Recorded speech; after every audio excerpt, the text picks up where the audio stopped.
So in this video, we will be simulating artificial life. Alright, so first open up Gama, the Gama platform, and let me just put this right here. So this is the Gama platform, and you can use it to create agent-based modeling.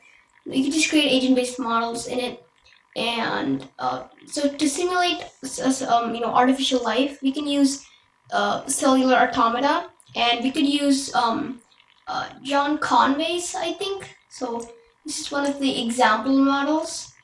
So let's go here. Yeah, so John Horton Conway. So John Conway's The Game of Life. So The Game of Life is a cellular automaton devised by the British mathematician John Horton Conway. So basically there are. So let me just get out the whiteboard for a sec.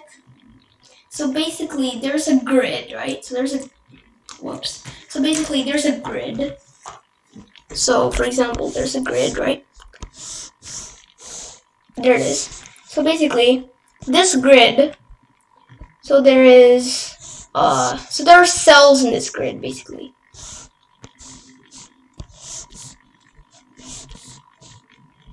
So in this environment, there are some rules that you need to follow to live. So we can name this, like, let's say rule sets. And so the rule sets could be like some numbers, so it could be like an array basically. So this is going to be an array. So the rule set is going to be an array, and following this rule set, each cell is going to be either alive or dead. So alive or dead, or alive or dead. So there are multiple rules. So a cell could die of loneliness or could die of overpopulation. So with those in mind, this artificial life this cellular automaton can create lots of beautiful patterns. So you might see some patterns like some white squares, or you might see these plus signs, or you might see other complex shapes, and all of these so there are lots of patterns that you could make with artificial life with cellular automaton. And that's what we'll be talking about with Gama basically. So let's put it right here. Okay, so basically so the first one, we're going to create the model basically right there and some general information. And we have a global torus. So this is what's going to happen. Basically, this is what's going to happen when you spawn the world basically. So there's going to be an environment width. So it's going to be like that grid I showed you guys. So that's going to be some of the variables right here. And some other variables such as living color, dying color, emerging color, and dead color. So there it is. So all of these colors represent a certain lifetime of a cell. So as I told you guys, cells either die of overpopulation, or it can die of, let's say, loneliness. So there's a description. We just went over that. And so there's evolution in this. So I'll go over what that means. So here is the, let me just do this. So here is the, so from here to here, we have like those rule sets that I talked about.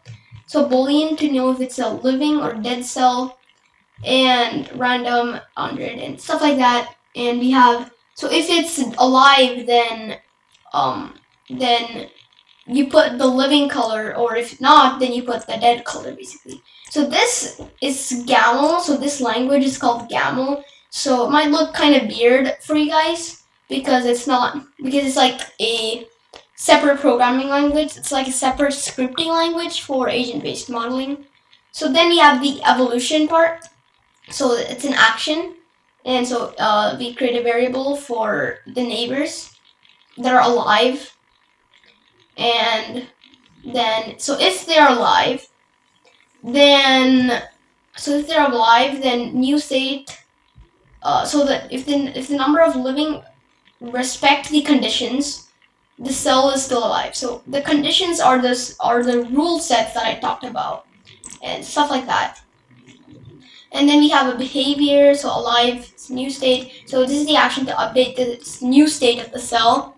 So the lifetime of the cell, and yeah, pretty much. And then we have an experiment, and we have lots of parameters that we can tweak, and we just display the output. And the output is going to be cell. So there it is. So we're using OpenGL inside this. So OpenGL is like a graphics card, so it's like a graphics, not really a library, but it's like a graphics API that you can use to interact with your graphics card.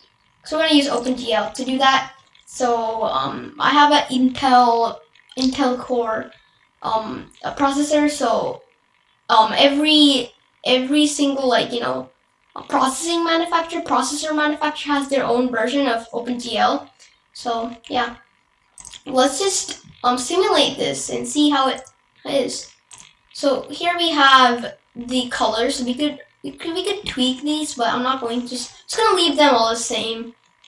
And let's run it. Yeah, let's run it. So yeah, so here you can see lots of patterns, and I'm gonna try to spot some patterns. For example, we see these patterns.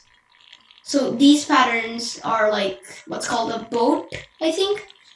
And we see those again. So we see these squares a lot, and then we see those those boats. And you could also see these plus signs I showed you guys. So there's going to be lots of plus signs. So you might see these, star, like this diamond thing turning to square or something like that. And you can see there are lots of other patterns as well. So you could spot a lot of different patterns in Cellular Automaton. There's even Cellular Automata Game of Life patterns. There's lots of patterns. For example, you can see these, and these are some patterns. And let me see if I could. So these are all sorts of patterns. So these are other examples from the internet. You can see these patterns over here, and there's a lot of patterns basically. And basically, it's just pretty cool. They can model artificial life with agent-based modeling. That's the power of agent-based modeling. You could pretty much model anything with it, as long as as long as you can do it and have that, passion for it. And pretty much you can model anything in agent-based modeling. And I mean, yeah, that's pretty much it. Thank you for watching my video, and I hope you guys get a good understanding of Cellular Automaton.